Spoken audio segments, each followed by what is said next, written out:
বন্ধুরা, উন্নততর জীবনধারার অধ্যায়ের ভিডিওগুলোতে আমরা ইতোমধ্যে শিখেছি বিভিন্ন প্রকার খাদ্যের উপাদান সম্পর্কে এবং সেই সাথে কোন উপাদান আমাদের শরীরে কেন প্রয়োজন, এর অভাবে কি কি সমস্যা হয় এ সম্পর্কেও জেনেছি।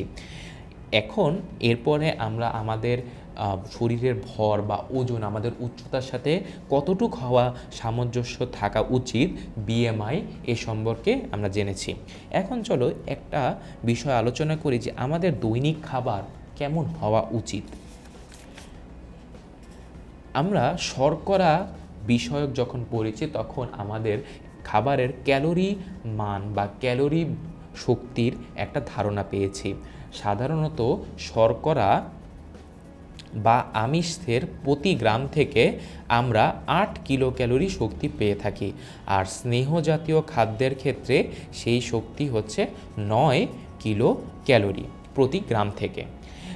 একজন পূর্ণবয়স্ক মানুষের আমরা এটাও জেনেছি যে 2000 থেকে 2500 কিলো ক্যালোরি শক্তির খাবার গ্রহণ করা উচিত।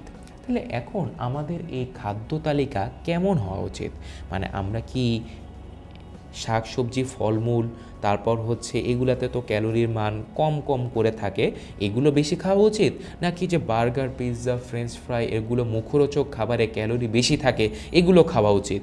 আমাদের কোন ক্যালোরি মানে কোন খাবারগুলো গ্রহণ করলে আমাদের শরীরের ভালো হবে সে সম্পর্কে এই ভিডিওতে শিখব। সাধারণত আমাদের যে এই ফলমূল, শাকসবজি, বিভিন্ন প্রকার মাছ, মাংস, এগুলো যেগুলো স্বাস্থ্যকর খাবার আছে, সেই স্বাস্থ্যকর খাবারে বিভিন্ন খাবারে শর্করা, আমিষ, স্নেহজাতীয় পদার্থ পরিমাণ মতো থাকে। কিন্তু অপরদিকে এই ফাস্ট ফুড, বিভিন্ন প্রকার ফাস্ট ফুড এবং জাঙ্ক ফুডে বিভিন্ন ফ্যাট, প্রাণীজ ফ্যাট যেমন স্নেহজাতীয় পদার্থ বেশি থাকে আমাদের প্রোটিন এবং শর্করা এর চেয়ে। তাই এগুলো খাবার গ্রহণের ফলে আমাদের দেহে প্রয়োজনের তুলনায় অতিরিক্ত স্নেহ জাতীয় পদার্থ এবং তেল জাতীয় পদার্থ প্রবেশ করে, যা আমাদের শরীরের জন্য কাম্য নয়। অর্থাৎ আমাদের শরীরের সুস্থতার জন্য দৈনিক খাদ্য তালিকায় এই ফাস্টফুড বা জাঙ্ক ফুড থাকা উচিত নয়।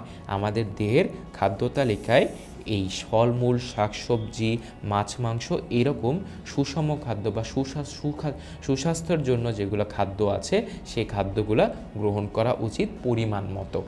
তাহলে আমাদের খাদ্য তালিকায় কোন পুষ্টি উপাদান কী পরিমাণে থাকা উচিত এটার একটা ধারণা বিভিন্ন পুষ্টিবিজ্ঞানী দিয়েছেন। পুষ্টিবিজ্ঞানীদের মতে শর্করা যা আমাদের শরীরের জন্য, শরীরের গঠন এবং তাপশক্তি উৎপাদনের জন্য দায়ী, সেই শর্করা পুষ্টি বিশেষজ্ঞদের মতে আমাদের দৈনন্দিন খাদ্য তালিকায় প্রায় 60% বা 60% শর্করা থাকা উচিত। অর্থাৎ ধান, গম, ভুট্টা ইত্যাদি জাতীয় খাবার, শস্য জাতীয় খাবার বা শর্করা বিশিষ্ট খাবার আমাদের খাদ্য তালিকায় 60% হওয়া উচিত। প্রোটিন জাতীয় বা আমিষ জাতীয় খাবার যেমন মাছ,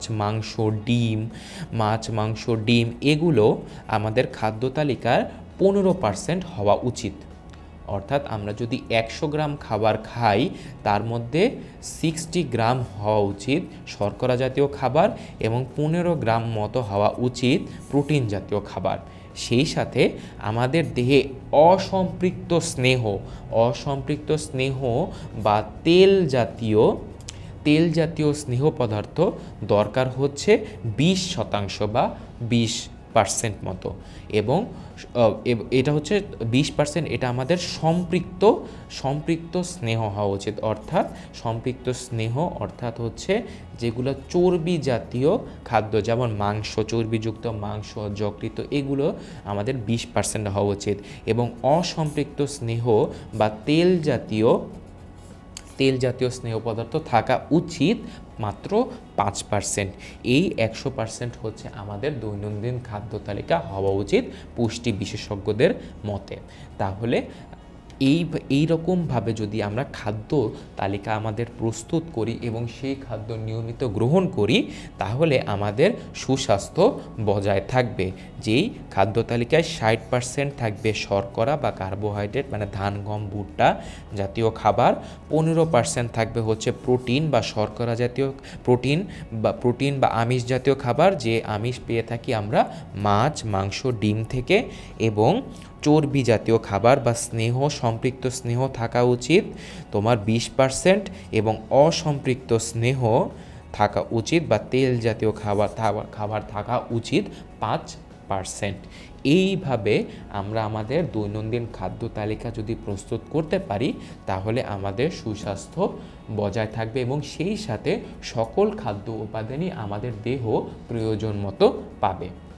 আশা করি এই ভিডিওর মাধ্যমে আমাদের খাদ্য তালিকা কেমন হওয়া উচিত এ সম্পর্কে একটা সাধারণ ধারণা তোমাদের মনে জন্মেছে।